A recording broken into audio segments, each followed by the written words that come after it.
Vous regardez Histoire d'infidélité, la chaîne où les vraies histoires font plus mal que la fiction et où chaque récit cache une leçon que personne ne veut apprendre trop tard. Cette histoire, c'est celle d'un homme ordinaire, les mains dans le cambouis, un crédit sur le dos, une fille à élever seule. Pas un héros, pas un vengeur, juste quelqu'un qui a décidé, un soir dans une cuisine vide, de ne plus jamais subir en silence. Et c'est exactement ça qui l'a sauvé. Écrivez dans les commentaires de quelle ville vous regardez et quel temps il fait dehors chez vous en ce moment. On adore vous lire, où que vous soyez dans le monde. Et si vous connaissez une histoire comme celle-là, la vôtre ou celle de quelqu'un que vous connaissez, racontez-la nous en commentaire. Les meilleurs, on en fera une vidéo. L'aéroport de Bordeaux-Mérignac à 7h du matin. C'est un enfer à part entière. Des files d'attente interminables, l'odeur rance du café de distributeur automatique, les pleurs d'un enfant quelque part dans le fond du hall.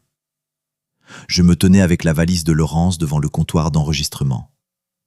Je regardais distraitement l'étiquette portant son prénom en lettres d'imprimerie. 22 kilos. Pesé, accepté, emporté derrière le tapis roulant, et la valise disparue. Comme si un premier morceau d'elle était déjà parti sans moi, et que je n'avais même pas eu le temps de dire quoi que ce soit. Laurence était dans un état particulier ce matin-là. Légère, presque aérienne, comme quelqu'un qui s'est déjà envolé mentalement, mais dont le corps se tient encore là par politesse. Elle parlait vite, les yeux brillants. Le programme est vraiment pensé différemment, tu sais. Les coachs berlinois travaillent sur la conscience de soi, sur l'enfant intérieur. L'enfant intérieur, répétai-je lentement. Oui, c'est fondamental, Alexis. Tu ne peux pas avancer dans la vie si tu ne comprends pas ce que tu portes en toi depuis l'enfance. Je hochai la tête. Je pensais à Sabrina, 14 ans, qui dormait encore à la maison pendant qu'on parlait d'enfant intérieur. Mais je me dis, bon, laissons-la s'épanouir. Le problème, c'est que c'était moi qui lui avais permis de s'épanouir et qui avait tout financé. Le stage, le billet, 3 mois de location d'une chambre chez une certaine Madame Hélène à Berlin. Le tout avait dépassé les 12 000 €. La moitié de ce que je mettais de côté pour refaire la salle de bain. Je m'étais privé en plus de la caisse à outils que je lorgnais depuis le mois de mars. Un détail, certes, mais une offense qui piquait. Une semaine avant le départ, Michael, mon collègue à l'usine, sourire perpétuel et avis sur tout, m'avait dit en me donnant une tape dans le dos. « T'as de la chance, Alexis. Ta femme, elle est moderne, elle est libre, elle se développe toute seule. » J'avais ri avec lui. J'en avais même tiré une sorte de fierté. Maintenant, debout devant la porte d'embarquement à regarder Laurence contrôler son passeport, le mot « libre » s'était logé quelque part dans ma tête et refusait d'en partir. On s'embrassa devant le contrôle. Elle sentait un nouveau parfum, celui que je lui avais offert pour son anniversaire en septembre. Français, hors de prix. « Tu vas me manquer dès que je serai dans l'avion », dit-elle en posant la main sur ma joue. « Toi aussi », répondis-je. « C'est important qu'on prenne cet espace, tu comprends ? Ça va nous faire du bien à tous les deux. À moi de grandir, à toi de souffler. » Je comprends. L'espace dans une relation, ça la rend plus solide, c'est prouvé. Je ne savais pas très bien qui avait prouvé ça, ni comment, mais je hochai la tête une nouvelle fois. Elle franchit le portique, se retourna, agita la main avec un grand sourire. Je restai encore 3 minutes devant la porte refermée, sans raison précise. Puis je me retournai et marchai vers ma voiture. Je rentrais seul par l'autoroute. La radio annonnait des infos sur la météo et les embouteillages à l'entrée de la ville. Dehors, il faisait 2 degrés. Le ciel était gris comme du béton. Ce gris propre à Bordeaux en fin octobre. Ni vraiment hiver, ni plus tout à fait l'automne. Juste de la boue, des arbres nus et une fatigue générale dans l'air. Sabrina m'attendait dans la cuisine. Elle était assise à la table avec un manuel scolaire ouvert devant elle, mais elle ne lisait pas. Elle fixait juste la page. Elle leva les yeux et demanda d'une voix plate. « Elle est partie ?»« Elle est partie, dis-je. » Un silence. « T'as mangé quelque chose ce matin ?» demandai-je. « Non. »« Je vais faire des œufs. »« C'est bon, j'ai pas faim. » Elle ferma le livre et quitta silencieusement la pièce. Je restai seul dans la cuisine. Je regardais les 2 tasses dans l'évier. celle de Laurence avec un fond de café, la mienne vide, et je ne les lavais pas. Je restais là une dizaine de minutes, les yeux fixés sur ces 2 tasses. Je ne saurais pas expliquer pourquoi. Le soir, Laurence appela. La voix vive, rapide, presque débordante. « Je suis arrivé, je suis installé, la chambre est adorable. Madame Hélène m'a même offert une part de tarte aux pommes, elle est tellement gentille. Et Berlin, Alexis, Berlin, c'est incroyable. Les lumières, les gens dans les rues, le rythme, tout est tellement différent d'ici. C'est bien, dis-je. Sabrina t'embrasse. Un léger silence. Ah oui, bien sûr. Comment elle va? Bien, elle t'embrasse. Super. Donc, comme je disais, le quartier est vraiment vivant. Ce soir, on a fait une promenade au Tiergarten avec une fille du groupe, Anita. Elle est autrichienne, vraiment intéressante.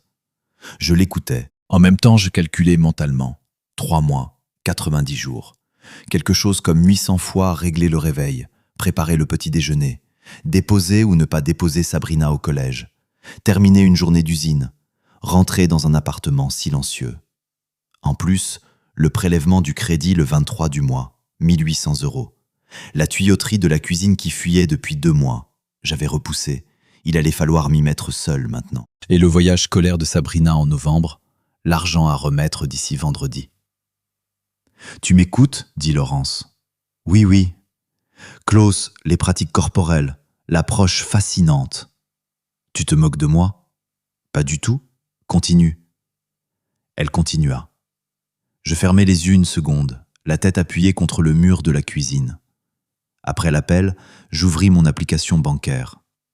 Il restait un peu moins de 2000 € sur le compte. 12 jours avant le virement de salaire. Je fermai l'appli. Je mis la bouilloire à chauffer et je dis à voix haute dans la cuisine vide, je vais m'en sortir, doucement, comme ça. Personne ne l'entendit. Je m'en sortais toujours. Ce n'était pas de la vantardise, c'était simplement un fait de ma vie. Depuis mes 16 ans, seul, sans appui particulier, sans famille aisée. Mon père était mort tôt. Ma mère vivait de sa retraite. Tout ce que j'avais, l'appartement, la voiture, la famille, je l'avais construit de mes mains et de ma tête, seul. C'était peut-être là ma plus grande faiblesse. Je m'en sortais si bien que personne autour de moi ne pensait jamais à s'inquiéter pour moi. Pourquoi s'inquiéter pour quelqu'un qui s'en sort toujours? Le lendemain, à l'usine, Michael remit ça. Il arriva derrière moi en sifflotant et lança avec son grand sourire. « Alors, ta femme, elle commence à prendre conscience ?»« Ça va, tout va bien, » répondis-je sans lever les yeux. Il éclata de rire et me donna une tape dans le dos. « Inquiète-toi pas, 3 mois, ça passe vite. Elle va rentrer illuminée. T'auras le droit au yoga et à la méditation tous les matins dans le salon. » Il se mit à rire tout seul de sa blague. Je ne ris pas. Pas parce que j'étais vexé, simplement, ce n'était pas drôle. Il y avait à l'intérieur quelque chose de silencieux, de sourd, pas encore de l'angoisse. Plutôt cette sensation qu'on a quand on conduit et qu'un bruit légèrement anormal monte du moteur. On ne sait pas encore ce que c'est, mais l'oreille a capté. Et une fois qu'elle a capté, on ne peut plus faire semblant de ne pas entendre. La première semaine se passa en mode automatique. L'usine, le supermarché, le dîner. Sabrina à table avec son téléphone, moi avec les informations à la télé. Le sommeil.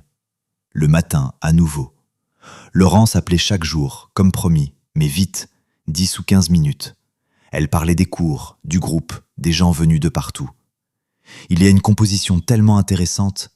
Anita, l'Autrichienne, je t'en ai parlé. Et puis Klaus, lui, c'est vraiment quelqu'un d'à part. Il travaille sur les pratiques corporelles, sur la façon dont le corps mémorise les émotions. Son approche est absolument fascinante. « Il a quel âge, Klaus ?» demandai-je. « Je sais pas, pourquoi ? Comme ça. » Un silence bref. Puis elle enchaîna sur autre chose. C'est moi qui demandais des nouvelles de Sabrina. Laurence répondit, légèrement distraite. « Comment elle va là-bas ?» Et enchaîna aussitôt sur le récit de la promenade du soir au Tiergarten. Je restai silencieux un moment après qu'elle eut raccroché, le téléphone dans la main, dans le noir de la cuisine. Elle n'avait pas une seule fois demandé de nouvelles de sa fille d'elle-même. Pas une seule fois, sans que je l'y incite. Je mis ça sur le compte de l'enthousiasme du moment. C'est ce qu'on fait au début. On trouve des explications raisonnables aux choses qui font mal.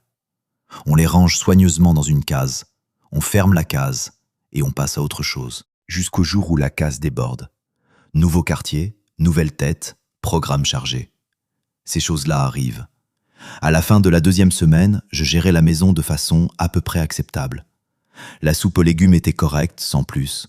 Sabrina la mangeait en silence, ce qui, dans son langage à elle, signifiait « c'est mangeable ». J'avais maîtrisé la machine à laver, même si au début j'avais mis la lessive au mauvais endroit et récupéré un tapis de mousse sur tout le sol. Un spectacle mémorable à 6 heures du matin. La réunion parents-prof, j'y suis allé. J'ai signé l'autorisation pour la sortie scolaire. Écouter la professeure principale parler de résultats en dents de scie et de manque de motivation. Elle est intelligente, mais elle décroche, monsieur. Il faudrait lui parler. Je vais lui parler, promis-je. Je lui parlais. J'obtins « Papa, je gère, laisse-moi tranquille » et une porte fermée. Avec Sabrina, c'était compliqué. Elle ne faisait pas de scène, ne boudait pas ouvertement. Elle s'était juste comme éteinte un peu.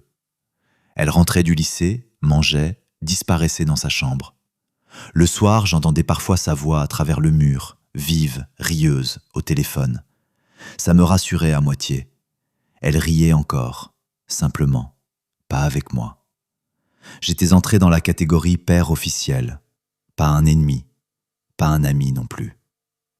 À l'usine, un autre théâtre avait commencé. Thibaut, le chef d'atelier, un bloc de granit à l'humeur d'acier, du genre à croire que n'importe quel problème se règle par la pression, nous avait réunis, nous 3 mécaniciens, pour nous parler du plan trimestriel.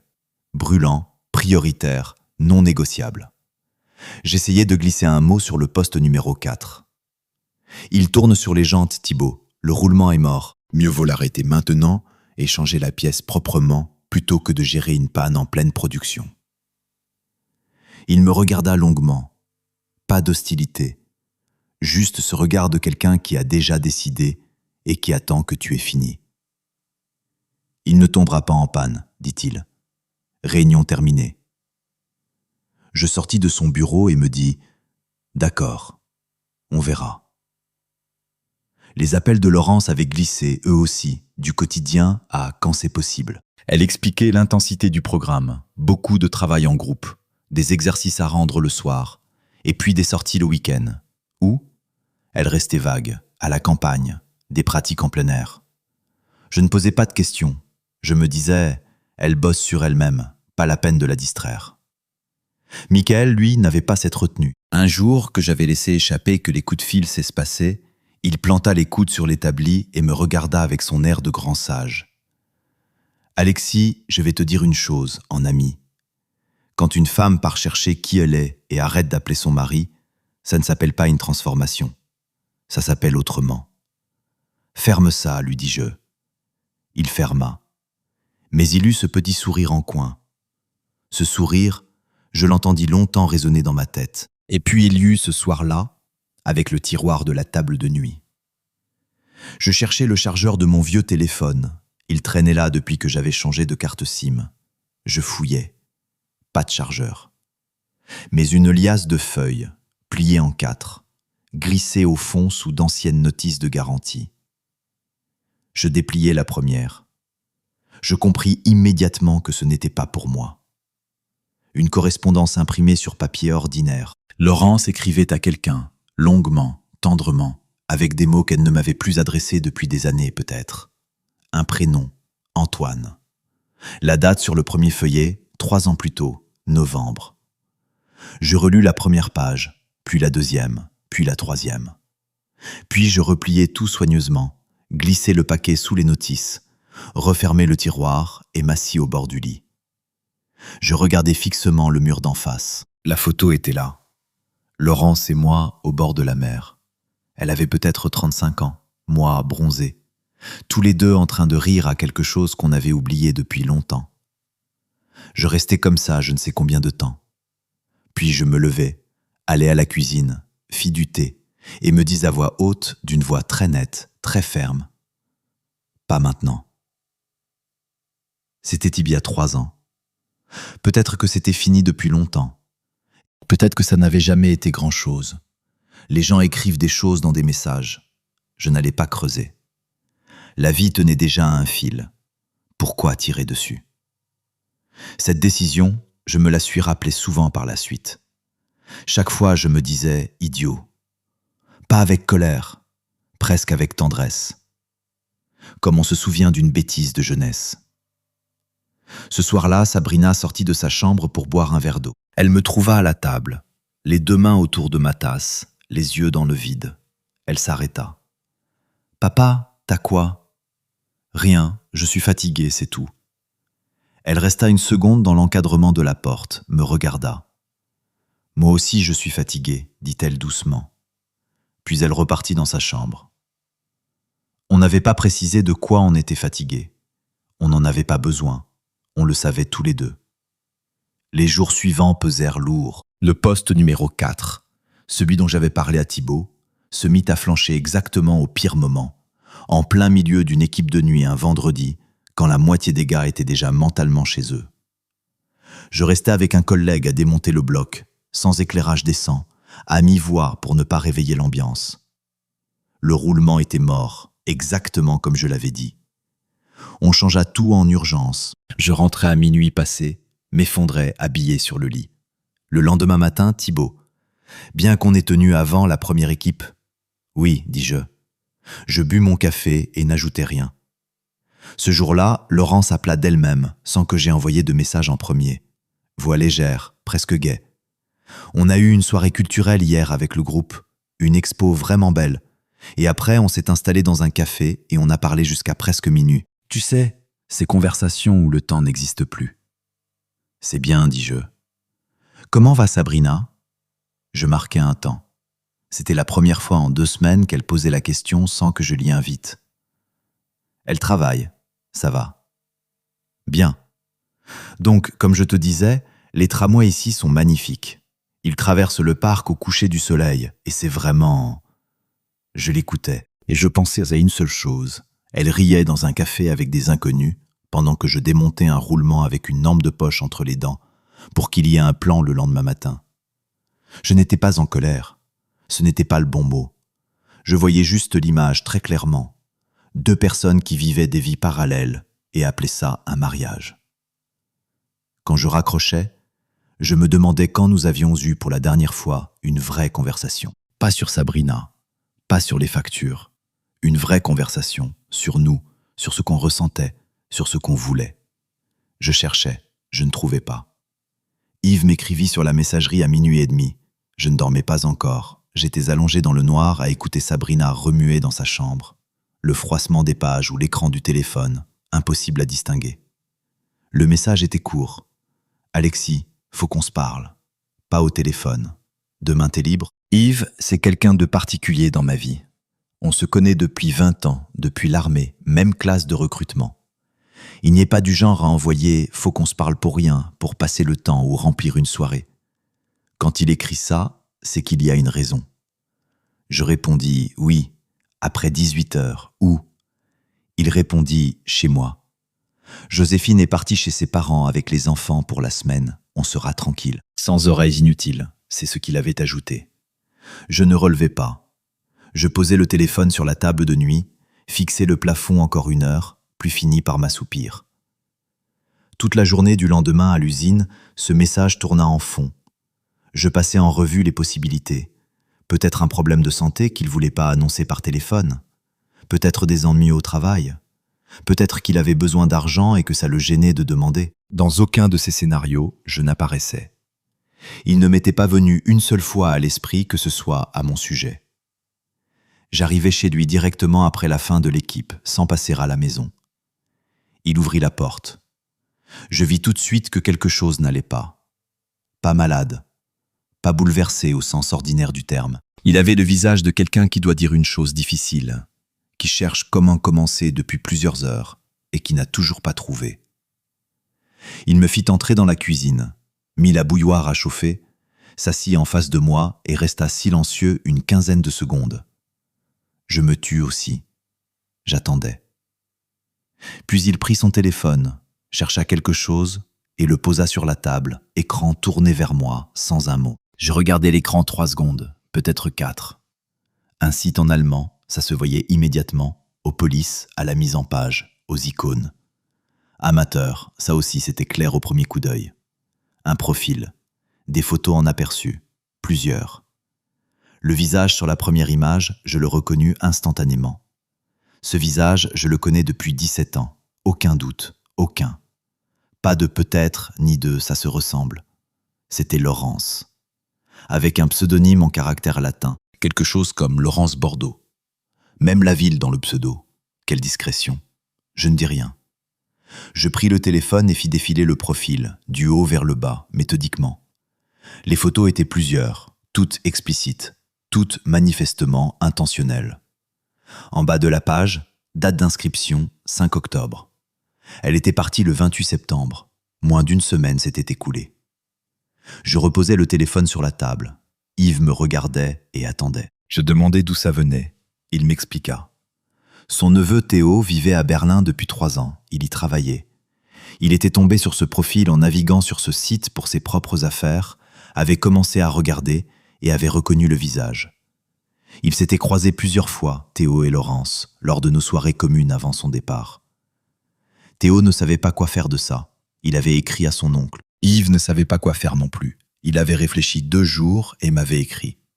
Il me dit que si je voulais, Théo pouvait faire des captures d'écran avant que le profil ne disparaisse. Oui, dis-je, qu'il sauvegarde tout. Yves hocha la tête et écrivit aussitôt à son neveu. On resta silencieux.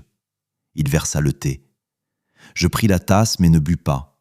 Je la tenais juste entre mes mains. Il disait quelque chose, qu'il comprenait, qu'il était là, qu'il y avait peut-être une explication. Je l'entendais à peine. Pas parce que je ne voulais pas écouter. C'est juste qu'une voix à l'intérieur de moi s'était mise à fonctionner séparément de tout ce qui se passait autour. Et cette voix ne criait pas. Elle ne paniquait pas. Elle disait, très calmement, « Regarde ce que tu as.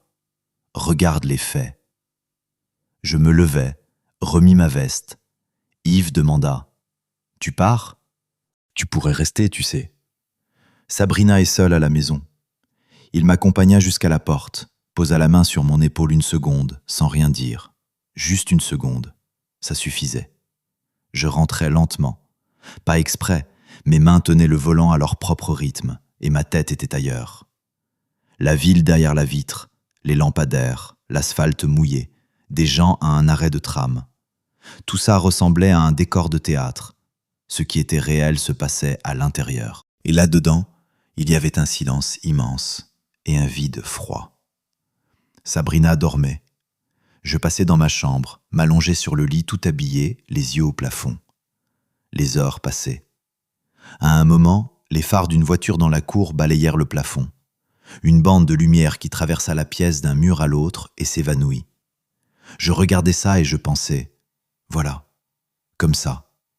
Tout est passé et a disparu. Vers 2h30 du matin, je compris que je ne dormirais pas. Je me levai, allai à la cuisine, m'assis à la table. Je me rappelais sa voix dans le dernier appel, légère, contente. Les tramways de Berlin qui traversaient le parc au coucher du soleil. Je me rappelais l'aéroport, son parfum, ses mots sur l'espace dans une relation. Je me rappelais comment je m'étais tenu au comptoir d'enregistrement avec son étiquette de bagage dans les mains en me disant « Je vais m'en sortir ». Je me rappelais la caisse à outils à laquelle j'avais renoncé. Drôle de souvenir. J'avais économisé sur des outils pour qu'elle puisse s'acheter un billet pour Berlin et ouvrir un profil sur un site allemand. Voilà ce que ça donnait, le développement personnel. Je ne pleurais pas. Je ne sais pas si c'est bien ou mal. Il n'y avait tout simplement pas de larmes. Il y avait autre chose, quelque chose de lourd et de froid qui s'était posé au fond de la poitrine et qui restait là, comme une pierre. Le lendemain matin, réveil à 6h. Je me levai, me lavai le visage, fis chauffer de la bouillie, réveiller Sabrina. Elle mangea, prit son sac, partir au lycée. Je montai en voiture, allai à l'usine. Je pris mon poste, démarrai la journée. Michael me demanda quelque chose sur la veille. Je répondis par monosyllabe. Pas un mot à personne. Pas un mot, pas une allusion. Toute la journée, je travaillais, Et en même temps, je commençais à assembler le tableau. Pas dans le désordre, méthodiquement. Parce que les émotions, c'est une chose, et ce qu'on fait ensuite, c'en est une autre. Et c'est à cette deuxième question que je cherchais une réponse. Le soir, quand Sabrina fut enfermée dans sa chambre à faire ses devoirs, je sortis l'ordinateur. Je retrouvai le site, ouvris le profil, regardai longuement, pas par curiosité malsaine, mais comme un mécanicien examine une pièce abîmée. Sans émotion, juste les données. Date d'inscription, 5 octobre. Départ de Laurence, 28 septembre. Moins d'une semaine. Ce n'était pas un dérapage, pas une impulsion. Soit elle savait avant de partir ce qu'elle allait faire, soit elle y était prête et attendait seulement le bon moment. Dans les deux cas, c'était une décision. Le contenu du profil était payant, la structure de la page le rendait évident. Ce n'était pas une expérience, pas une curiosité. Elle gagnait de l'argent. Pendant que je réglais les traites, gérais la maison et changeais des roulements à 3 heures du matin, elle travaillait là-bas, avec des inconnus, dans la ville où je l'avais moi-même envoyée avec mon propre argent. Je fermais l'ordinateur, je restais assis 1 minute, puis j'allais dans la chambre, ouvris le tiroir de la table de nuit. Les feuilles étaient toujours là, sous les notices de garantie. Je les sortis, les étalai sur le lit. La correspondance avec Antoine, 3 ans plus tôt. Cette fois, je lus autrement. Pas comme quelqu'un de sonné, comme quelqu'un qui connaît déjà la fin et qui cherche le début. Je relus lentement certains passages plusieurs fois. Elle écrivait qu'elle étouffait dans notre vie, qu'elle n'était pas réalisée, qu'elle se sentait invisible.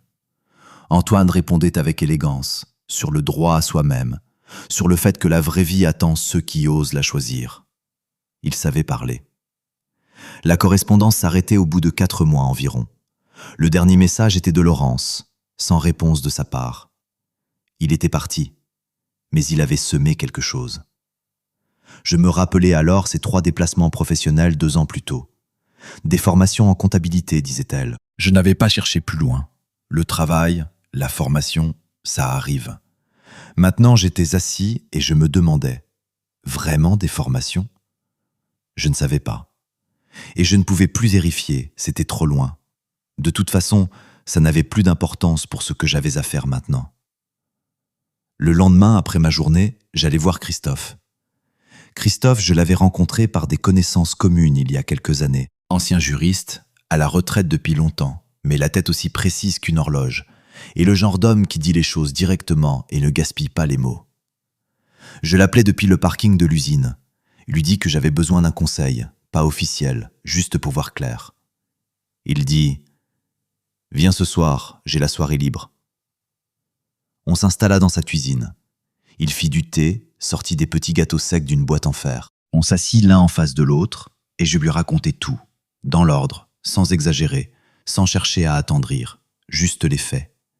Il m'écouta sans m'interrompre, et quand je me tus, il resta silencieux quelques secondes, les mains posées à plat sur la table, et dit « Bien, maintenant, parlons de ce que tu peux faire. » Il avait toujours des petits biscuits secs sur la table. C'était chez lui une habitude immuable.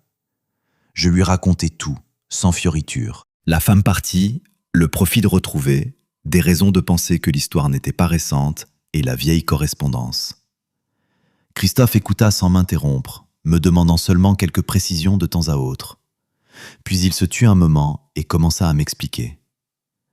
La première chose qu'il dit, et c'était important à entendre tout de suite, c'est que l'infidélité ne constitue pas un motif légal modifiant le partage des biens lors d'un divorce. Pas du tout. Ce n'est pas le cinéma, ni un pays du Nord. L'appartement acquis pendant le mariage se partage à parts égales.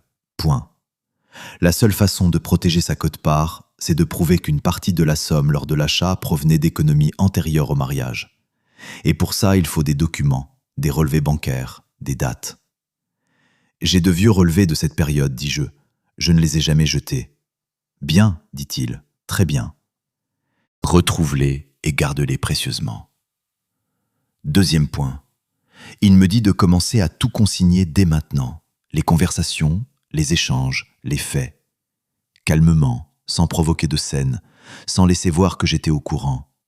Parce que si elle sentait le danger trop tôt, elle se fermerait, effacerait tout, disparaîtrait dans Berlin, et bonne chance pour la retrouver. Je lui demandai ce qu'il en était pour Sabrina en cas de séparation, comment se déterminerait la garde.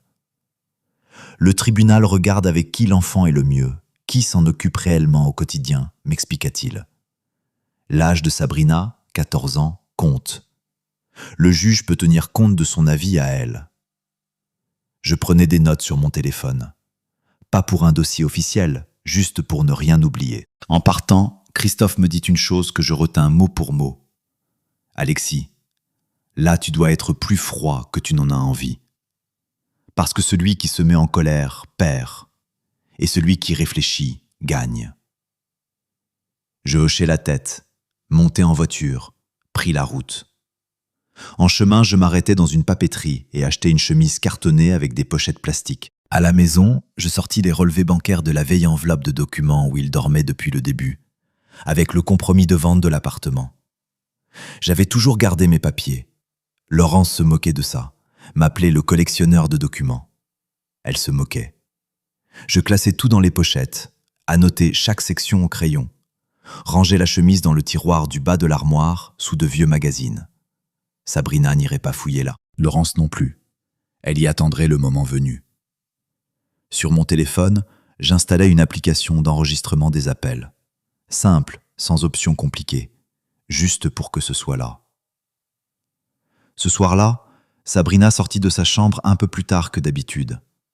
Je m'étais installé à la cuisine avec ma tasse à démêler mes pensées. Elle s'arrêta dans l'encadrement de la porte et me regarda. « Papa, tu vas bien ? Ça fait genre 5 jours que t'es bizarre. »« Ça va. Des soucis au travail. » Elle émit un petit son sceptique. « Ouais, des soucis au travail, avec cette tête-là. » Mais elle n'insista pas. Elle mit la bouilloire à chauffer, se fit une tasse, repartit vers sa chambre. Sur le seuil, elle se retourna. « S'il y a quelque chose, tu me dis, d'accord ? » « D'accord, dis-je. » Je ne lui dis rien, pas encore, mais je me le promis. Laurence appela le lendemain, voix légère, rien ne la tracassait. Elle parla des séances de groupe, d'un nouvel arrivant dans le programme. Vraiment quelqu'un d'intéressant. « Comment tu vas, toi ?» demanda-t-elle ensuite. « Bien, je travaille. » Sabrina suit ses cours. « Et toi, ça avance le programme ? C'est pas trop intense ?» « Non, au contraire, dit-elle, ça nourrit vraiment. » Tant mieux. L'application enregistrait. Je raccrochais et remarquais quelque chose d'étrange en moi. Je parlais à cette femme comme à une inconnue, pas parce que j'étais en colère, juste parce qu'elle était déjà une étrangère. Ça s'était produit quelque part entre la soirée chez Yves et cet appel. Silencieusement, sans annonce. Une étrangère, simplement. Je repoussais la conversation avec Sabrina pendant 3 jours. Je cherchais les mots, la façon de commencer, ce que dire et ce que taire. Puis je compris que plus j'attendais, pire ce serait. Elle sentait déjà que quelque chose n'allait pas. Mieux valait qu'elle l'apprenne de moi que par hasard, d'une autre façon. À 14 ans, découvrir ça seul, c'est la pire des choses. Je choisis un vendredi soir. Sabrina rentra du lycée, mangea, se leva pour repartir dans sa chambre. Je dis « Attends, on doit parler ». Elle s'arrêta, lut quelque chose dans mon ton, se rassit. Je parlais prudemment, sans entrer dans les détails. Je lui dis qu'entre sa mère et moi, il y avait en ce moment une situation difficile, que des questions s'étaient posées entre nous, que peut-être les choses ne se passeraient pas comme prévu au retour.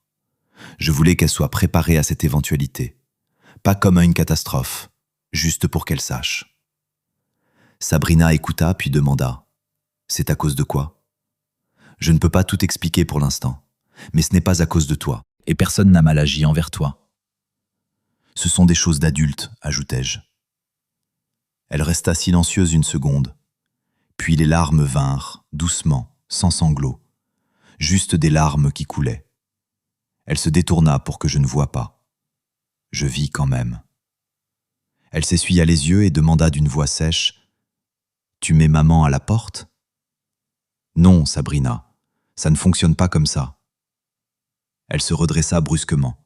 « Alors c'est elle qui ne veut pas rentrer. »« T'as fait quelque chose ?»« Non. »« Alors pourquoi ?» Je ne répondis pas. Elle se leva, alla dans sa chambre et ferma la porte. Pas violemment, mais avec une force qui se sentit. Je restais à la table. Je ne regrettais pas d'avoir parlé, mais ce n'était pas plus léger pour autant. Il y a des moments où l'on fait ce qu'il faut et où ça fait mal quand même, parce que juste et sans douleur, ce n'est pas la même chose, et ces deux-là se croisent rarement. Le lendemain, Sabrina ne m'adressa presque pas la parole. Elle répondait par oui, non, ça va. Je ne forçais pas, je lui laissais le temps. De mon côté, je réfléchissais à l'étape suivante, l'appel à Laurence. Je le passais le dimanche soir. J'avais lancé l'enregistrement avant de composer le numéro. Je parlais d'un ton égal, calme, comme un appel ordinaire. Je demandais comment elle allait, comment avançait le programme. Elle répondit bien, riche, intense. Puis je dis d'un ton naturel, « Dis-moi, Sabrina et moi on se demandait, tu vois déjà à peu près quand tu rentres? Le programme se termine bientôt, non ?» Un silence bref. Je le captais. « Tu sais, j'ai réfléchi, dit Laurence. J'ai besoin d'un peu plus de temps. Il y a une possibilité de continuer le travail ici, un autre module, vraiment important. C'est-à-dire plus de 3 mois? Probablement, oui. Combien de temps en plus? Elle hésita. C'est difficile à dire exactement. Ça dépend comment ça avance. Je l'écoutais et je comprenais. Elle ne disait pas « je rentre bientôt » ni « tu me manques ». Elle disait « j'ai besoin de temps ». Ce n'était pas une question de cours, c'était la question de savoir si elle avait l'intention de revenir un jour à la vie que nous avions. Peut-être même à Bordeaux. « Laurence, est-ce que tu comptes rentrer ?» Long silence. « Alexis, on ne peut pas avoir cette conversation par téléphone. C'est trop compliqué. » « Très bien, on n'en parle pas. Au revoir. » Je raccrochais. J'arrêtais l'enregistrement, sauvegardais le fichier. Je restais immobile 3 minutes. Voilà, c'était clair maintenant. Elle ne revenait pas à cause d'un module supplémentaire. Elle vivait là-bas une autre vie et avait probablement décidé depuis longtemps qu'elle ne voulait pas rentrer. Et pendant ce temps, j'avais fait la soupe, réglé les traites et réparé la tuyauterie. Ce soir-là, Sabrina sortit de sa chambre sans raison apparente. Elle vint se poster près de la fenêtre, regarda la cour en silence. Je ne dis rien. Elle resta comme ça un moment, puis dit « Papa ?» Elle ne rentre pas. « Je ne sais pas encore, Sabrina. » Elle hocha la tête et repartit dans sa chambre. On ne dit plus rien ce soir-là. Mais quelque chose avait bougé entre nous, comme si on avait tous les deux reconnu à voix haute ce qu'on savait déjà tous les deux en silence. La semaine suivante, à l'usine, Thibaut appuyait toujours sur les cadences. Je travaillais sans me plaindre, sans m'emporter. C'était devenu une sorte d'encre. L'atelier, les postes, des tâches avec des résultats concrets. Tout s'effondrait à la maison, mais ici, on dévissait, on réparait, ça fonctionnait. Une clarté qui n'existait nulle part ailleurs. Christophe m'écrivit un mot bref. « Les documents, tu as tout ?» Je répondis « Tout est classé, c'est rangé. » Il répondit « Bien. Attends qu'elle fasse le premier pas. L'initiative est dans ta main. Ne la lâche pas. » J'attendis. Elle appela d'elle-même le mercredi matin. J'étais déjà à l'usine, en début de poste. La voix avait changé, plus légère, plus nette, légèrement tendue. Elle dit qu'elle avait décidé de rentrer plus tôt, qu'elle s'ennuyait, qu'elle voulait être à la maison, qu'elle voulait voir Sabrina. « Je serai là vendredi soir. T'es là ?» « Oui, dis-je. » Je raccrochais et restais une seconde de téléphone dans la main. 3 jours plus tôt, elle me parlait d'un module supplémentaire et de temps nécessaire. Et là, d'un coup, elle s'ennuyait et elle rentrait. Christophe avait prévenu. Si elle sent le danger, elle se referme et disparaît. Elle avait senti quelque chose. Quoi exactement? Mon ton lors du dernier appel? Quelque chose que Sabrina avait dit? Ou simplement l'instinct? Je lui écrivis. Il répondit en quelques secondes. Reste égal, ne montre rien, laisse-la parler, écoute, retiens tout. Vendredi.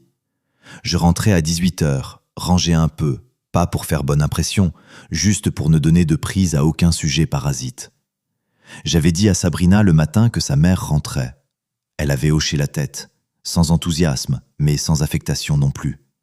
Juste un hochement de tête. Laurence arriva vers 20h, la même valise, 22 kilos, la même étiquette. Je l'accueillis à la porte. Elle entra, parcourut l'appartement du regard, familier, habituel, mais avec une légère tension dans les mouvements. Elle m'embrassa un peu plus fort qu'à l'ordinaire, pas par joie, pour prendre la mesure de quelque chose. Je lui rendis son étreinte, neutre, calme. Sabrina sortit de sa chambre. Elles se serrèrent dans les bras. Là, c'était réel. Sabrina enfouit son visage dans l'épaule de sa mère. Je vis sa gorge se contracter. On peut en vouloir à la situation autant qu'on veut. Une mère reste une mère. 14 ans, ce n'est pas l'âge de la philosophie. On s'installa ensuite à la cuisine. Laurence raconta les cours, le groupe, Berlin, avec beaucoup de détails, de façon manifestement préparée. Puis elle sortit de son sac un certificat, beau, sur papier épais, avec l'entête d'une organisation, des signatures, un cachet. Elle le posa sur la table. « Voilà, dit-elle, j'ai terminé le module, j'ai reçu le document. » Je pris le certificat, le regardai. Le nom de l'organisation ne me disait rien. La date de délivrance, avant-hier. Elle qui me disait qu'elle voulait rentrer depuis longtemps, qu'elle s'ennuyait, et qui recevait son certificat avant-hier. La décision de partir avait donc été rapide. Quelque chose l'avait déclenché. Je reposai le certificat sur la table. « Bien, félicitations. » Elle me regarda. Je la regardai. Sabrina buvait son thé en silence. Cette mue-là, je m'allongeai et restai longtemps les yeux fermés. Laurence était là, à côté de moi. Pour la première fois depuis presque 2 mois. Son souffle régulier dans le noir. Je l'écoutais et je pensais à une seule chose. La personne allongée là n'était pas celle que j'avais cru connaître. Ou peut-être qu'elle l'avait toujours été, et que c'est moi qui n'avais pas regardé. Quelque part dans la nuit, je m'éveillai d'un léger mouvement. J'entr'ouvris les yeux. Laurence ne dormait pas. Elle était assise au bord du lit, dos tourné vers moi, mon téléphone entre les mains. L'écran éclairait son visage dans le noir. Elle faisait défiler quelque chose avec précaution, doucement, pour ne pas me réveiller. Puis elle reposa le téléphone sur la table de nuit, exactement à la même place, et se rallongea. Je ne bouguais pas. Je continuais à respirer régulièrement, comme quelqu'un qui dort. Et dans le noir, je pensais, l'application d'enregistrement, elle ne la verra pas. Elle est dans un dossier sans nom avec les autres outils système. Les relevés bancaires sont dans l'armoire, sous les magazines. Et le fichier audio du dernier appel est sauvegardé dans le cloud. Je fermais les yeux. Elle cherchait à savoir ce que je savais, ce qui signifiait qu'elle savait qu'il y avait quelque chose à chercher. « Tiens-toi droit », avait dit Christophe. « Celui qui réfléchit gagne. » Je me retournai lentement, comme dans mon sommeil, et ne dis rien. Je gardais les yeux fermés. Je réfléchissais. Elle cherchait quelque chose. Elle vérifiait. Ce qui voulait dire qu'elle avait senti quelque chose. Sinon, pourquoi faire ça? Et elle n'avait rien trouvé, parce qu'il n'y avait rien à trouver là. Ma correspondance avec Christophe était sur un autre numéro. L'application d'enregistrement était rangée dans un dossier au nom neutre, invisible parmi les outils système. Le matin, elle se comporta comme d'habitude. Elle fit le café, demanda à Sabrina comment allait le lycée. J'observais. Tout était normal. Tout était à sa place. Trop normal, justement. Quand quelqu'un se comporte trop bien, c'est en général qu'il cache quelque chose. Ce jour-là, à l'usine, il se passa quelque chose. À la fois un problème et une victoire. Dès le début de la matinée, le nœud principal de la chaîne d'assemblage du 2e atelier tomba en panne. Net, sans avertissement, en plein démarrage de poste. Thibaut débarqua dans le hall, cramoisi, à crier sur tout le monde indifféremment. Je m'approchai, regardai, et en une demi-heure j'eus la cause. L'arbre du réducteur avait cédé, une panne rare, mais je l'avais vu une fois, des années plus tôt. J'expliquai à Thibaut, il fallait des pièces précises. On ne les avait pas en stock, mais un fournisseur partenaire sur la zone industrielle en avait. Je connaissais le magasinier, je pouvais arranger ça. Thibaut me regarda 3 secondes, puis dit « Vas-y ». J'y allais, négociait. Les pièces arrivèrent à midi. À 15 heures, le nœud tournait à nouveau. Le poste n'avait pas été arrêté, le plan tenu. En fin de journée, Thibaut vint me trouver, se balança d'un pied sur l'autre, puis dit « Beau travail, Alexis. Court, sans effusion. » Mais venant de lui, c'était comme une médaille. Je rentrai en voiture et pensais « Drôle de vie. » Au travail, une petite victoire. Les premiers mots de reconnaissance en des années d'un homme qui ne s'est pas complimenté.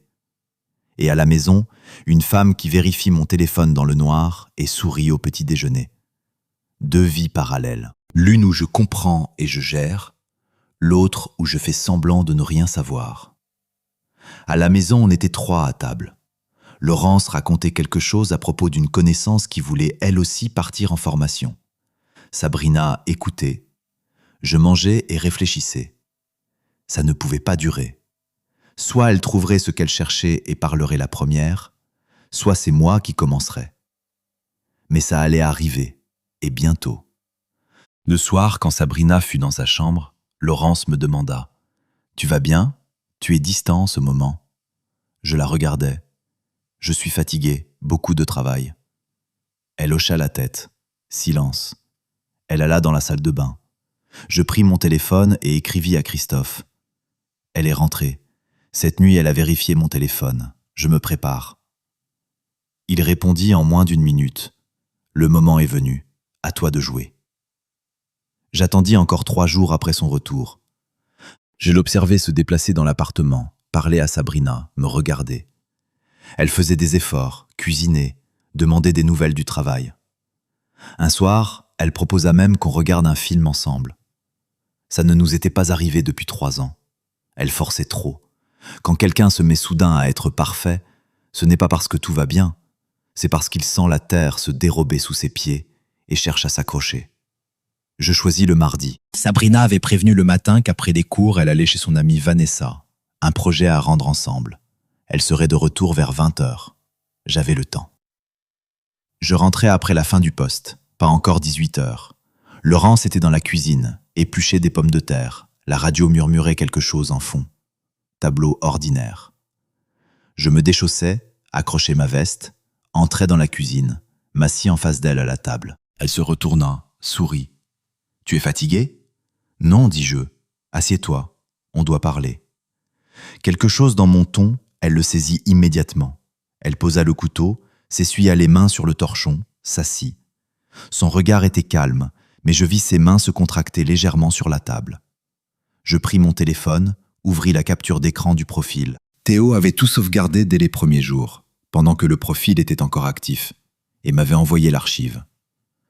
Je choisis la photo où le visage était net, sans équivoque. Je posai le téléphone, écran tourné vers elle. Elle regarda l'écran, longtemps, 5 secondes peut-être, puis leva les yeux. « C'est pas moi. » Posément, presque avec assurance. « Laurence, dis-je. Le pseudonyme, Laurence_Bordeaux. Date d'inscription, 5 octobre. Tu es parti le 28 septembre. » Silence. « N'importe qui peut prendre des photos de quelqu'un, dit-elle. C'est facile à faire aujourd'hui. » Il y a encore 8 photos. Sur les 8, le même visage. Elle se tut. Au bout de 10 secondes, quelque chose bascula en elle. On pouvait le voir physiquement, comme si elle venait de prendre une décision, là, devant moi. Elle se redressa, écarta le téléphone de son regard, me fixa droit dans les yeux et parla. Elle parla longtemps, qu'elle n'avait jamais été perçue comme une personne à part entière, juste comme un rouage du mécanisme familial, censé tourner sans faire de bruit. Qu'elle avait demandé des dizaines de fois qu'on parle vraiment et qu'il y avait toujours une raison de remettre, l'usine, la fatigue, l'argent, l'éternel crédit. Qu'elle étouffait dans cette vie et qu'elle avait le droit de chercher une issue, que son corps lui appartenait et qu'elle seule décidait, que si j'avais été un mari présent, rien de tout cela ne serait arrivé. J'écoutais sans l'interrompre, pas parce que j'étais d'accord, parce que répondre par des cris n'aurait servi à rien. Christophe me l'avait dit dès le début, celui qui se met en colère perd, celui qui réfléchit gagne. Je réfléchissais. Quand elle se tut, Je dis d'une voix calme, « Je t'entends, mais je demande le divorce, cette semaine. » Elle me regarda. « Tu n'oseras pas. C'est décidé. » Elle avait attendu que je m'emballe, que je crie, qu'on parte dans la dispute habituelle, celle dont on sort en se réconciliant et en faisant semblant que rien n'avait eu lieu. Je ne lui donnais pas ça. Alors elle s'emporta elle-même. Elle cria. L'appartement était acheté pendant le mariage. Elle avait droit à la moitié. Je ne pouvais pas la jeter à la rue comme ça. Je la laissai parler. Quand le silence revint, je dis simplement « J'ai les relevés bancaires qui prouvent l'apport initial. J'ai une consultation juridique et j'ai les enregistrements de nos derniers appels. » Un silence. Les enregistrements ? Notamment celui où tu m'as dit que tu ne savais pas si tu comptais rentrer. Elle me regarda longuement. Le rouge lui était monté aux joues. Puis quelque chose dans son visage changea une nouvelle fois. La colère se retira, et ce qui resta dessous ressemblait, pour la première fois depuis longtemps, à quelque chose de vrai.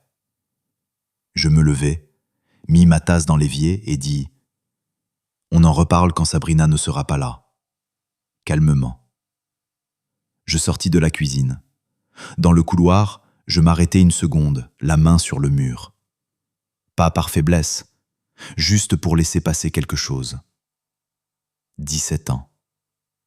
Une fille de 14 ans dans sa chambre chez une amie qui ne savait pas encore ce qui se jouait ici. Une valise de 22 kilos avec une étiquette que j'avais tenue dans les mains un matin à l'aéroport en me disant que j'allais m'en sortir. Je m'en sortais. Pas comme je l'avais imaginé, mais je m'en sortais. Elle criait qu'elle garderait Sabrina, que n'importe quel tribunal donnerait raison à la mère. Sa voix était aiguë, tendue comme un fil sur le point de céder. Je restais assis, les yeux sur la table. Puis la porte d'entrée s'ouvrit.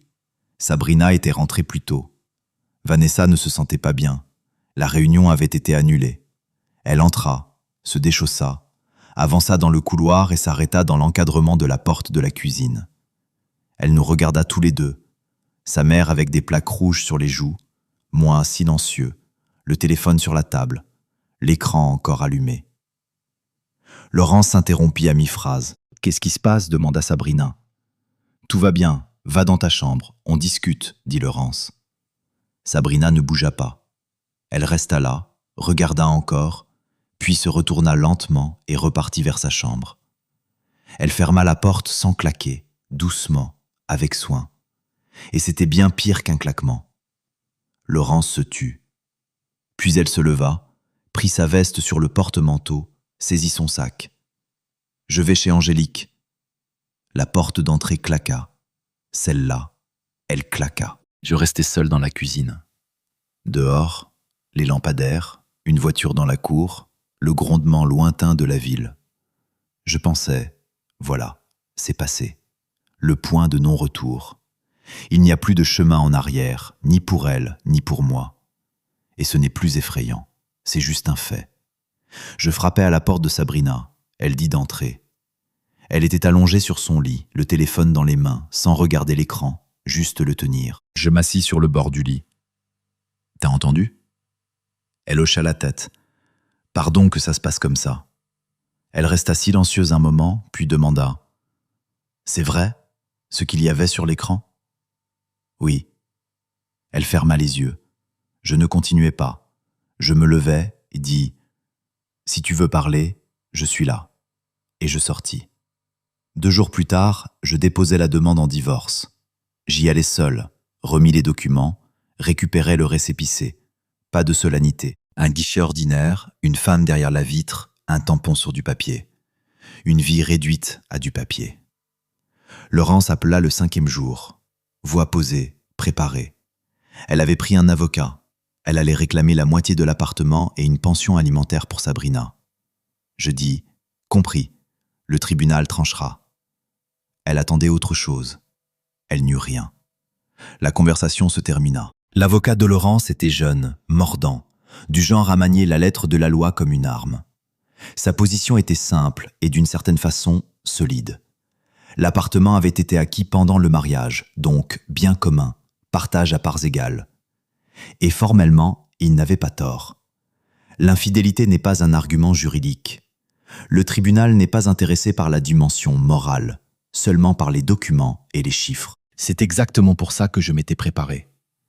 Maître Thibault, le juriste que j'avais trouvé par l'intermédiaire de Christophe, travailla avec méthode dès la première rencontre. On posa tout à plat. L'appartement avait été acheté 12 ans plus tôt. Prix total, 210 000 €. Sur cette somme, 80 000 provenaient de mon compte personnel, ouvert 3 ans avant le mariage. J'avais économisé longtemps, depuis mes premiers salaires, autour de la vingtaine. Le compte existait, les mouvements étaient traçables. Et surtout, le jour de la transaction, c'est de ce compte que la somme était partie.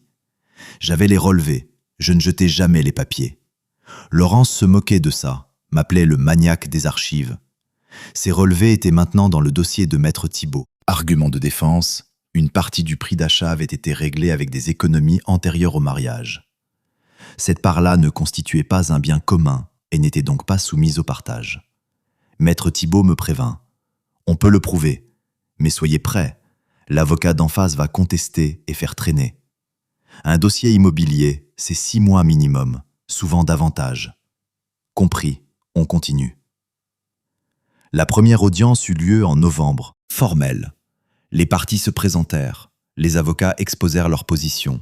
La juge, une femme d'une 50aine d'années, l'air épuisé de quelqu'un qui a vu un millier d'histoires comme celle-là et a depuis longtemps cessé d'en être surpris, fixa la prochaine date et demanda le dossier complet sur l'appartement aux 2 parties. Laurence était assise à l'autre bout de la salle, dans un blazer sombre, le regard fixé quelque part à côté de moi. Je regardais droit devant moi. Je sortis dans la rue après l'audience. Novembre, froid, une pluie fine mêlée de neige. Maître Thibault dit « Ça tient, on est bien ». Je hochai la tête, montai en voiture et allai finir ma demi-journée à l'usine. La vie ne s'arrêtait pas. Puis Laurence ouvrit un second front, par Sabrina. Ça commença doucement, presque imperceptiblement. Elles continuaient à se voir toutes les deux. Je n'interdisais rien. C'était sa mère qu'elle se voit. Mais je commençais à remarquer quelque chose. Sabrina rentrait légèrement différente. Ses réponses se faisaient plus courtes. Elle me regardait avec une expression nouvelle, pas hostile, mais évaluatrice. Comme si elle essayait de faire correspondre quelque chose qu'on lui avait dit. Un soir, elle me dit « Papa, maman dit que tu ne lui donnais pas d'argent pour elle, que tu contrôlais tout. » Je la regardais calmement. « C'est faux. Ta mère avait sa propre carte, son propre salaire, et je versais de l'argent pour le foyer. Il y a des documents. » Sabrina hocha la tête, mais ses yeux restaient perdus. Elle ne savait pas qui croire, ça se voyait, et c'était douloureux à regarder. Une fille de 14 ans coincée entre 2 versions du réel, sans savoir laquelle était vraie. Puis elle me dit « Maman me demande de dire que je veux vivre avec elle, si on me pose la question. » « On t'a déjà posé la question ? » ?»« Pas encore. » Je me tue un moment, puis je dis « Sabrina, quand on te demande, tu dis ce que toi tu penses, pas ce que demande maman, pas ce que je voudrais, ce que toi tu veux, vraiment. » Elle me regarda longtemps, puis elle hocha la tête, pas pour acquiescer, juste pour signifier qu'elle avait entendu. Je sortis de sa chambre et restai dans le couloir, dans le noir, une main à plat contre le mur. On peut gagner sur tous les fronts et quand même avoir mal. Ces 2 choses-là ne s'excluent pas. Elle hocha la tête, de cette façon hésitante qu'on a quand on ne sait pas ce qui est vrai. Maître Thibault, quand je lui rapportai la situation, expliqua. Dans les affaires de garde, le tribunal tient compte de la vie de l'enfant à partir de 10 ans. La position de Sabrina pèse. Si elle dit qu'elle veut aller avec sa mère, le juge en tiendra compte. Qu'est-ce que je dois faire ? Rien, justement. Ne pas faire pression dans l'autre sens. Laissez-la voir les 2 réalités et décider par elle-même. Si vous forcez, elle se ferme. Je compris. C'est à ce moment-là que se produisit quelque chose que je n'avais pas prévu. Michael s'approcha de moi à l'usine avec son sourire habituel, sauf que cette fois, le sourire était vide. Il me tendit son téléphone. Dans le groupe du quartier, plusieurs centaines de membres, un flux ininterrompu d'annonces et de rumeurs. Quelqu'un avait publié un message anonyme, pas de nom, mais la description était précise. un mécanicien d'une telle usine, tel secteur, aurait systématiquement privé sa femme de liberté financière, exercé un contrôle permanent, poussé à bout une femme qui avait été contrainte de fuir. Suivaient des mots comme emprise, argent dissimulé à la famille, isolement. Jolie rendit le téléphone à Michael. Du début à la fin, c'est faux. Je sais, Alexis, mais les gens lisent. Ils lisaient. Quelques collègues de l'atelier voisin se mirent à me saluer avec une légère froideur. Un homme avec qui je déjeunais régulièrement arrêta de s'approcher. Le contremaître du poste d'à côté, quelqu'un de correct, sans préjugés, nous croisa dans le couloir et détourna les yeux. Des détails.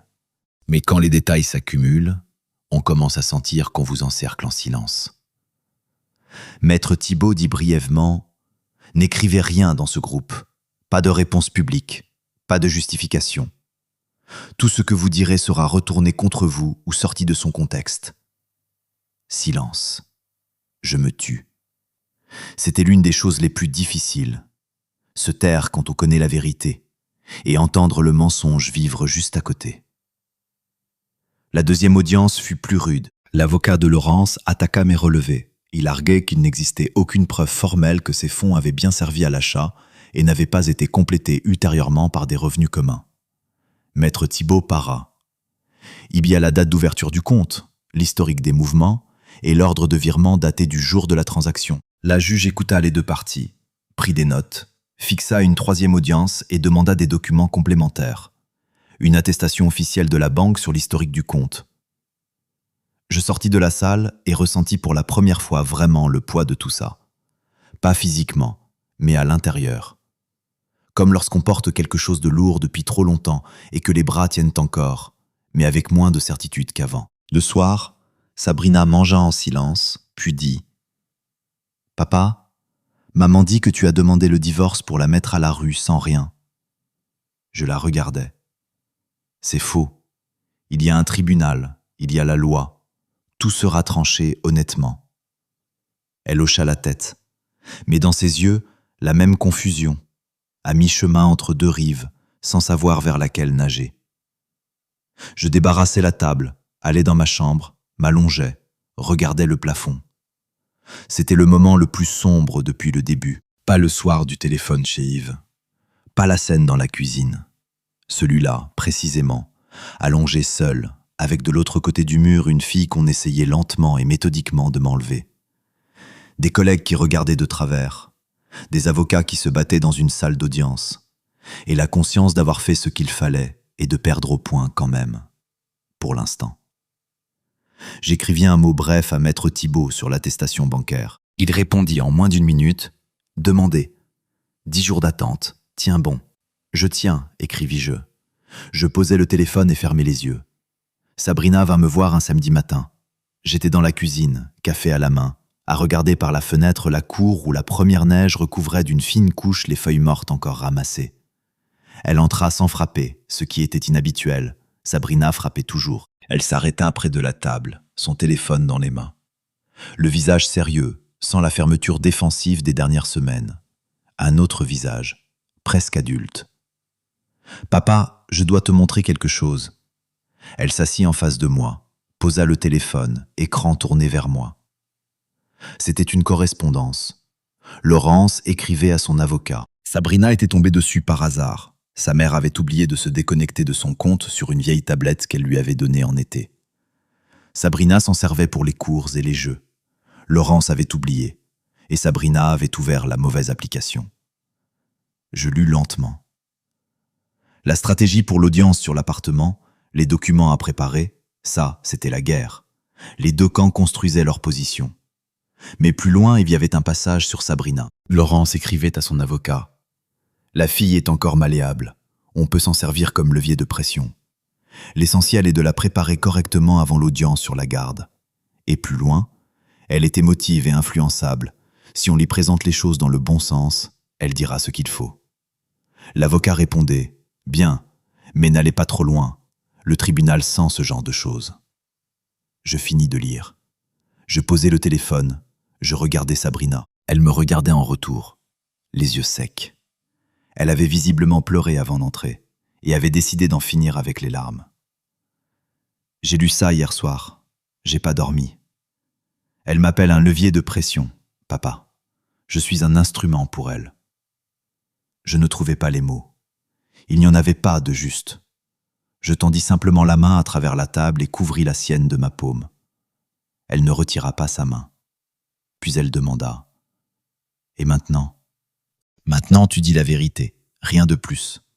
Ça changera quelque chose ? Je ne sais pas, mais mentir, ça ne sert à rien. » J'appelai maître Thibault dès que Sabrina fut dans sa chambre. Je lui racontai tout. Il resta silencieux une seconde, puis dit « Ça change la donne. » Il demanda si Sabrina était prête à témoigner. À 14 ans, elle était en âge d'être entendue par le tribunal dans le cadre d'une procédure de garde. Je lui poserai la question, dis-je. Je raccrochai et restai immobile dans la cuisine vide. Dehors, la neige fine continuait de tomber sur les feuilles mortes. Propre et silencieuse, comme quelque chose qui recouvre ce qui ne sert plus à rien. Sabrina avait choisi son camp. Pas parce que je le lui avais demandé, parce qu'elle avait lu les mots de sa propre mère. Certaines choses, on ne peut pas les expliquer à un enfant. Elles se révèlent d'elles-mêmes. Et quand elles se révèlent, elles ne s'oublient plus. Le tribunal était tenu de prendre en compte son avis. Je dis à maître Thibault qu'elle était venue d'elle-même, d'elle-même. Il dit « c'est important, très important ». Les 10 jours suivants, j'observais Sabrina sans appuyer, sans poser de questions chaque soir, sans alimenter quoi que ce soit. J'étais simplement là. On s'installait parfois le soir dans la cuisine. Elle faisait ses devoirs, je lisais ou buvais mon thé. On ne parlait pas beaucoup, mais le silence avait changé de nature. Plus ce silence tendu des derniers mois, quelque chose de calme, de fonctionnel. Un soir, elle leva les yeux de son cahier et dit « Papa, je ne veux pas vivre avec maman. » Pas parce que je lui en veux, je veux juste pas. « D'accord, dis-je. »« D'accord ? Oui, c'est ta décision. » Elle se tut un moment, puis ajouta « Merci de ne pas forcer. » Je faillis dire quelque chose. Je me retins. Je hochai simplement la tête. À l'audience, Sabrina fut entendue séparément. La juge la fit entrer seule, avec son greffier. C'est la procédure, pour que l'enfant parle sans pression d'aucun des deux côtés. Laurence et moi, avec nos avocats, attendîmes dans le couloir. Elle était assise en face, à quelques sièges de distance. On ne se parla pas. Elle regardait son téléphone. Je regardais la fenêtre. Sabrina ressortit 20 minutes plus tard. Elle passa devant sa mère, vint s'asseoir à côté de moi. Laurence lui dit quelque chose, doucement. Sabrina ne répondit pas. Elle resta là, silencieuse. Pour l'appartement, l'audience fut plus longue. L'attestation bancaire était arrivée dans les délais, officielle, tamponnée, avec l'historique complet du compte. Maître Thibault la déposa avec l'ordre de virement du jour de la transaction et les relevés datés. L'avocat de Laurence insista sur le fait que les fonds avaient pu être abondés ultérieurement par des revenus communs, rendant l'origine difficile à établir avec certitude. La juge écoutait, posait des questions. Maître Thibault répondait sans hausser la voix. Chiffres et documents, rien d'autre. La décision ne vint pas ce jour-là. La juge prit encore une semaine. Ce fut la semaine la plus longue depuis le début de tout ça. J'allais au travail, je mangeais, je dormis, je parlais à Sabrina, tout mécaniquement, parce que la tête était restée dans cette salle d'audience, dans ce dossier. Maître Thibault appela le jeudi soir. Il y a une décision. La part de l'appartement financé avec les fonds antérieurs au mariage était exclue des biens communs. La part restante était partagée. Concrètement, Laurence obtenait une quote-part, mais bien inférieure à la moitié de la valeur marchande. Compensée par versement, l'appartement me revenait. Pour la pension, le tribunal avait fixé un montant tenant compte des revenus réels de Laurence. Elle avait une profession. Elle était en capacité de travailler. Le fait d'être en Allemagne ne l'exonérait de rien. Montant symbolique, presque minimal. Pour la garde, Sabrina chez son père. « Tu m'entends » dit maître Thibault. « Je t'entends. C'est un bon résultat, Alexis, vraiment. Merci. » Je raccrochais. Je restais assis dans la cuisine. Sabrina était dans sa chambre. Dehors, décembre, le noir. les lampadaires dans la cour. J'avais attendu quelque chose de grand, un soulagement, une joie, même une satisfaction mauvaise. Rien de tout ça ne vint. Il y avait juste le silence. Un silence fatigué, calme. Celui d'un homme qui a porté quelque chose de lourd, longtemps, et qui vient de le poser par terre. J'allais frapper à la porte de Sabrina. La décision est tombée. Tu restes ici. Elle me regarda une seconde. Puis elle se leva et m'embrassa. Fort, maladroitement, comme on embrasse quand on ne le fait pas souvent et qu'on a un peu perdu le geste. Je lui rendis son étreinte. Laurence repartit 3 jours après le jugement. On ne se vit pas. Elle vint prendre ses affaires pendant que j'étais à l'usine. C'est Sabrina qui lui ouvrit. Elle me raconta ensuite, sa mère avait pleuré en faisant ses valises, Sabrina aussi un peu. Elles se dirent au revoir. Laurence promit d'appeler. Elle appela 1 fois par semaine, puis moins souvent. Sabrina répondait, je ne m'en mêlais pas. Si elle voulait me raconter, elle racontait. Ce soir-là, quand Laurence fut partie, on s'installa à la cuisine tous les deux. Je fis cuire des raviolis. Pas pour une raison particulière, il y en avait dans le congélateur. On mangea en silence. Puis Sabrina dit « Papa, tu sais cuisiner que la soupe et les raviolis ?» Et les œufs au plat. Elle émit un petit son, pas un rire, juste quelque chose de vivant. La première chose vivante depuis longtemps. Pas de fête. Pas de discours sur la vie qui recommençait. Juste des raviolis, 2 assiettes sur la table et un silence dans lequel on pouvait enfin respirer. L'année passa vite. Non pas parce que c'était facile, mais parce qu'il y avait beaucoup à faire. C'est sans doute le meilleur remède qui soit, ne pas avoir le temps de rester coincé dans sa propre tête. En février, Thibaut m'appela dans son bureau sans préambule. « Il y a un poste de mécanicien chef d'atelier. Je pense que c'est pour toi. Le salaire augmente d'1/3. » Je réfléchis 2 jours, pas parce que j'hésitais, mais parce que j'avais pris l'habitude de ne jamais dire oui tout de suite. Puis j'acceptais. Plus de responsabilités, un peu plus de contraintes, mais plus d'argent. Et cet argent n'était plus pour 4, ni pour 3, juste pour nous 2. Sabrina se stabilisa au printemps. Les notes remontèrent, d'elles-mêmes, sans que je n'aie rien à dire. Elle s'inscrivit dans un atelier, dessin ou quelque chose d'approchant. Je ne posais pas trop de questions. L'essentiel, c'est qu'elle y allait de bon cœur. Avec sa mère, elle téléphonait de façon irrégulière, 1 fois toutes les 2 semaines parfois. Parfois elle sautait. Je ne demandais pas les détails. La compensation pour l'appartement arriva par virement après 3 mois de délai.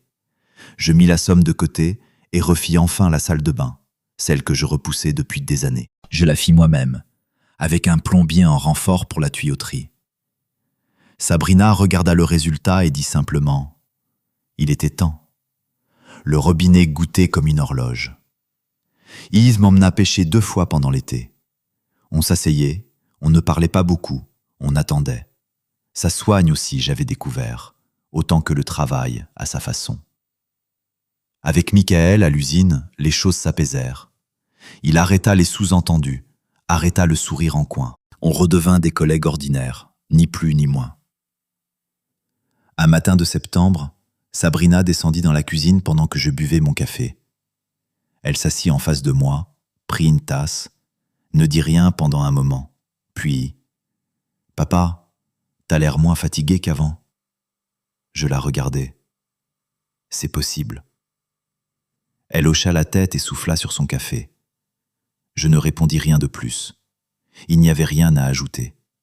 Certaines choses n'ont pas besoin de mots pour être vraies. Elles se voient, simplement, dans un visage, dans une tasse de café partagée un matin ordinaire, dans le silence entre un père et sa fille qui ont traversé quelque chose de difficile et sont encore là, assis à la même table. Il avait peut-être senti que j'étais devenu quelqu'un d'autre, plus le genre d'homme à qui on pouvait impunément enfoncer le couteau dans la plaie. Un jour, il s'approcha et dit brièvement « J'ai entendu qu'on t'avait promu. Tu le méritais. » Je hochai la tête. C'est tout ? Avec les collègues qui avaient lu ce message dans le groupe du quartier, les choses se remirent en ordre d'elles-mêmes, sans explication, sans justification. Le temps passa, les gens oublièrent, la vie avança. Le contremaître de l'atelier voisin recommença à me saluer normalement quelque part en avril. Je ne gardais aucune rancœur. Ça n'en valait pas la peine. Je rencontrai Vanessa en octobre, exactement 1 an après cet aéroport. C'était chez Yves, pour son anniversaire. Une dizaine de personnes, chez lui, sans cérémonie. Vanessa était venue du côté de sa femme. Elle travaillait dans la même boîte, des collègues. Comptable, 38 ans, divorcée, un fils adolescent qui vivait avec elle. Pas grande, discrète, avec un visage tranquille. Pas une beauté au sens des magazines, mais quelqu'un d'agréable. De ceux près de qui on n'a pas besoin de tenir le dos droit et de peser chaque mot. On commença à parler par hasard. Elle demanda quelque chose sur une voiture, je répondis, et la conversation se fit toute seule. Rien de particulier, le travail, la ville, le fait que dans le coin l'hiver arrive avant qu'on ait eu le temps de s'habituer à l'automne. Une conversation simple, sans sous-texte, sans jeu, sans cette impression d'être étudié ou évalué. Je ne me pressais pas. Après tout ce que cette année avait été, se presser était bien la dernière chose qui m'intéressait. Au moment de partir, je lui demandai son numéro. Juste comme ça, est-ce que je peux ? Elle dit oui, sans minauder, sans allusion, juste oui. J'appelai une semaine après. On se retrouva dans un café ordinaire, sans chercher à impressionner qui que ce soit. On parla 2 heures. Elle raconta son fils, son travail, son divorce 3 ans plus tôt. Au début, c'était difficile, puis elle s'y était faite. Elle racontait sans déchirement, sans apitoiement sur elle-même. Comme on parle de quelque chose qui a été traversé, digéré, rangé. Je lui dis l'essentiel du mien, brièvement, sans entrer dans les détails. Elle n'insista pas, n'alla pas fouiller. Elle écoutait, simplement. On se revit plusieurs fois, une fois toutes les 1 ou 2 semaines, sans précipitation. Sabrina savait que je sortais quelquefois, sans demander où. Un soir, elle dit « T'es moins renfrogné le soir en ce moment. »« Tu imagines ?» dis-je. Elle émit son petit son, pas un rire, ce petit bruit qui chez elle remplaçait le rire. Mais c'était quelque chose.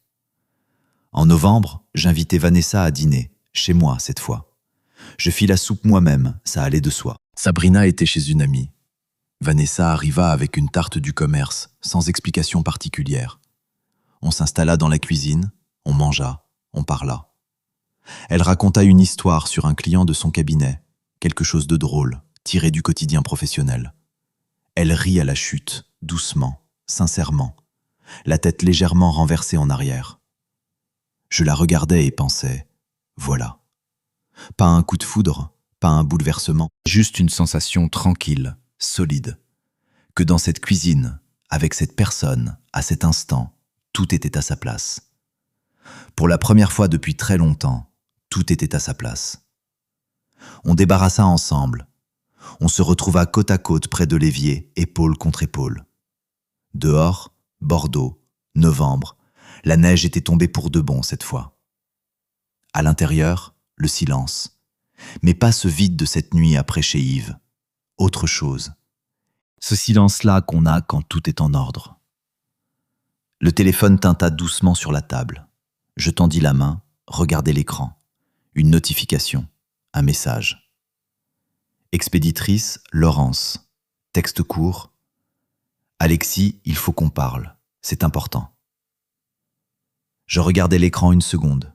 Puis je reposai le téléphone face contre la table. Vanessa demanda « Tout va bien ?» « Oui, dis-je, tout va bien. » Elle s'était trouvée à Berlin, tant mieux pour elle. Moi, j'avais trouvé autre chose, ici, chez moi, dans ma propre cuisine. Et ça valait bien plus que n'importe quel stage de développement personnel.